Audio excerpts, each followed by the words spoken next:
All right. Hey, everyone. You ready to jump into another deep dive with us? Always ready to dive in. Today, we're looking at the conflict in Gaza. But we're going beyond just the headlines and the basic stuff. Right. You guys sent us an article. It's called The Wrecking Ball versus the Dove. And it's by Dorian Scott Cole. It was published today. Wow. Hot off the presses. So it's a pretty fresh perspective. And it's interesting because he's bringing in all this historical stuff, Yeah. He starts off with this question, what would Jesus do about Gaza? That's a good question. It really is, given, that Jesus was Jewish himself. Yeah. And think about the whole, Roman occupation thing back then, right? Yeah. Seems kind of parallel in some ways to what's going on now. Exactly. And the author is pointing out that Jesus was all about, peaceful coexistence. Right. Even with, his enemies. Yeah, even with the Romans who are, occupying their land. Huge contrast to what we're seeing now, all the violence and fighting going on over there. It makes you wonder, though, right? Is that view, advocating for peace? I mean, is it a little naive? Yeah, that's a good question. Especially given how deeply rooted this conflict is. I mean, how does that historical and religious context actually inform what's happening today? That's a big one. Totally. And speaking of, roots of the conflict, the author really focuses on this thing called the right of return. Ah, yes. That's a major sticking point, isn't it? It is, yeah. And I think some people might not actually know what that means. Yeah, it can be a bit confusing. So basically, it's this demand from Palestinian refugees and their descendants, too. They want to go back to the land they were displaced from. We're talking generations of families, right? Yeah, generations. They haven't been able to return to their homes. It's heartbreaking when you think about it. Absolutely. It's a huge humanitarian issue. And you can't really separate that from the political side of things either. No, definitely not. I mean, think about the impact, right? Not just practically, but emotionally and culturally. Right. The author talks about that, about the human cost, but they also acknowledge the other side. Right. The Israelis who are living on that land now. It's like clashing narratives, clashing histories. Yeah. Almost impossible to untangle sometimes. So how does the right of return play into finding any kind of solution? I mean, is it a path to peace? Or is it this huge obstacle? Well, the article goes into the whole legal side of it, Yeah. the political complexities, and it's definitely not simple. I bet. I mean, some people argue that, recognizing the right of return is essential for any kind of lasting peace. But then others say, politically, logistically, it's just not going to work. This is where it gets interesting, though. Totally out there proposal. Okay, I'm listening. He calls it the wrecking ball. Wrecking ball, huh? The U.S. should just take over Gaza, deport all the citizens, and turn the whole place into a giant resort. Whoa, hold on. I know, right? It's wild. I was like, where's he even going with this? Yeah, I mean, that's a pretty shocking proposition. I want to highlight how dangerous some approaches to this could be. He's saying, this is what could happen. Oh, like a warning. Exactly. He argues that this kind of move would backfire big time, make things way more unstable in the region. Lead to an even bigger war, probably. Maybe. So it's this path, he's saying, leads to disaster. It's definitely a way of making us confront the potential consequences, of just barging in, trying to impose a solution. Yeah. Instead of actually understanding the situation. He's saying, don't do this. Yeah, pretty much. He thinks it would just fuel the resentment. Make things worse. And potentially turn U.S. allies against us. He even suggests it could lead to the destruction of Israel as a political entity. So yeah, the wrecking ball, bad idea. Definitely not the way to go. No, he does offer some alternative solutions, more peaceful ones. Okay, good. Like what? He focuses on two main principles. First, treat your neighbors with respect.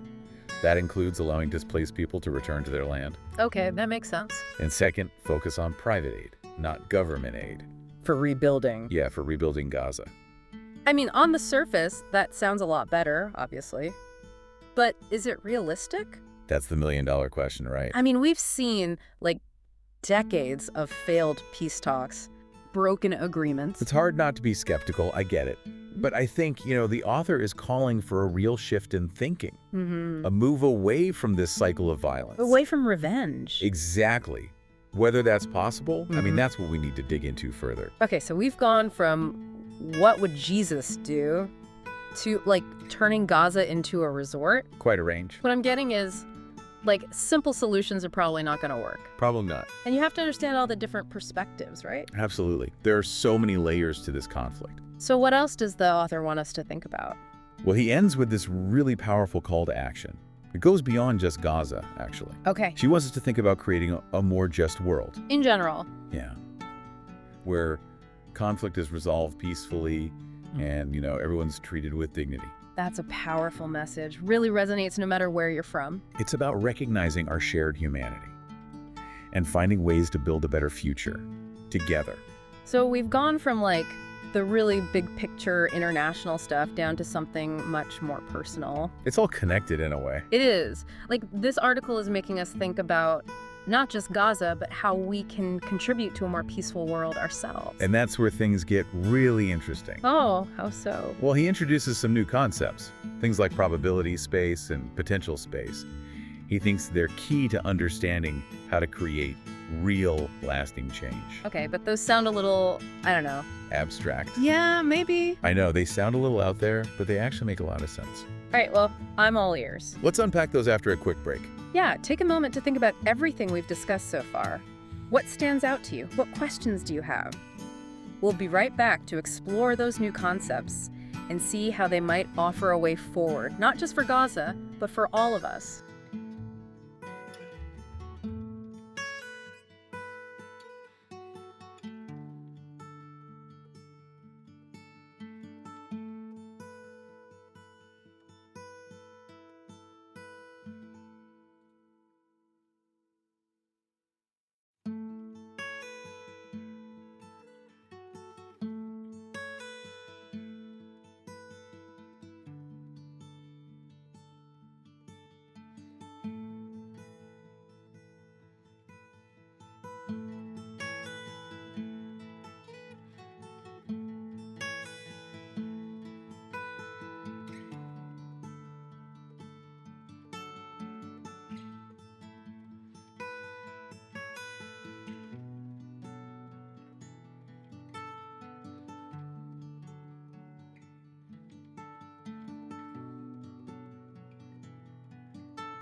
You two were referred to me by the Office of Student Conduct. You two assaulted each other. Your actions could result in assault charges. Another incident and you will be expelled from this university. I expect the two of you to behave like responsible adults, not bickering children on a playground. You're going to be spending a lot of time together in a little experiment. Tyler, Ashley is going to help you transform into a civilized person. No way. Not doing it.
Probability space and potential space. Yeah, those were the things you were going to explain. Right. They might seem a little, I don't know, heady at first. Yeah, a little bit. But the author thinks they're super important.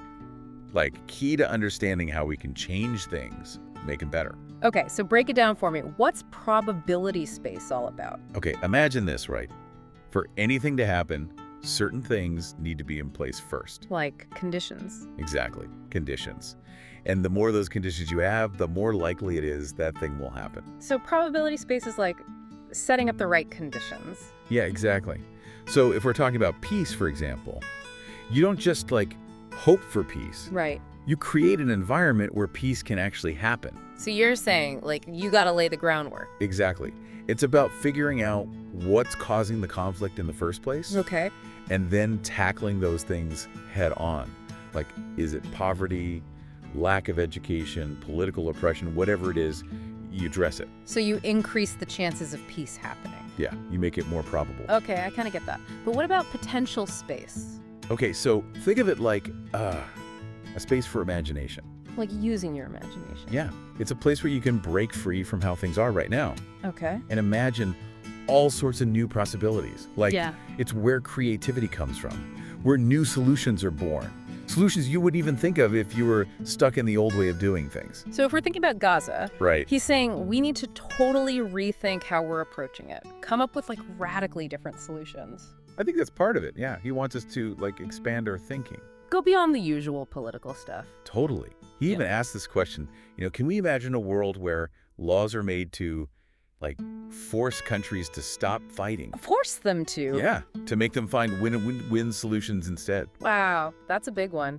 It's like, is he saying we can abolish war altogether? It's definitely a challenge. It's a huge challenge. But I think he's trying to, like, shake things up a bit. Yeah. Make us question if the way we deal with conflict now, if it's really working. Right, right. Like, maybe there are other ways, even if they sound kind of crazy at first. Okay, so we started talking about right of return, which is like a very concrete thing. Right. Now we're talking about these more like abstract ideas. Probability of potential. Yeah.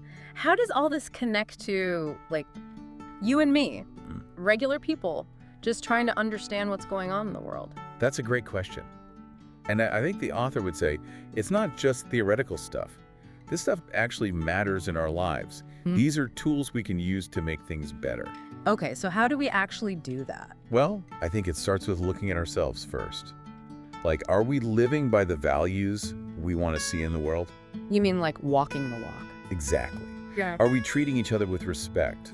Are we willing to listen to people who see things differently, even if we disagree with them? Building bridges instead of walls, right? Yes. And it's important to remember that peace isn't just about stopping the fighting. It's more than that. It's about creating a world where everyone's treated fairly, where everyone has a chance to thrive. A world with justice and opportunity for everyone. Exactly. And the author seems to believe that, even though it's a big goal, it is achievable. But we have to do something, right? It can't just be wishful thinking. Right. Action is key. So, like, what can we actually do? Yeah, what can we do? As individuals, I mean. Well, first we can educate ourselves, learn about the issues, both close to home and around the world. The more we know, the better. Right. And we can support organizations that are fighting for peace and justice. Yeah. Put our money where our mouth is. Yeah, I like that. And maybe the most important thing, time. Talk to each other. Have those tough conversations, even when it's uncomfortable. Challenge our own biases. Exactly. The author seems to think that if enough of us do this, we can create that probability space we were talking about, where peace and justice aren't just possible, but like guaranteed. Wow, that's a pretty powerful thought. It reminds me of that other concept, potential space. Yeah. Like if we can imagine a world where things are different, better. Can we actually make it happen? Yeah, is it possible? That's the big question the author leaves us with. And he doesn't give us an easy answer. But I think he's saying that just by imagining it, we're taking the first step. So we've talked about a lot today. What would Jesus do? A crazy idea about turning Gaza into a resort. Probability, potential. Yeah. And now we're left with this challenge. Like, okay, what do we actually do with all this? Yeah. How can we as individuals create a more peaceful world? That's what we all need to figure out. What speaks to you from this deep dive? What are you inspired to do? Tell us. We want to know. Yeah, let us know. Because ultimately, this isn't just about Gaza. It's about us and the kind of world we want to live in. It's amazing, right? We went from this really specific conflict to like these huge questions about how to create peace. Yeah, the author really ties it all together.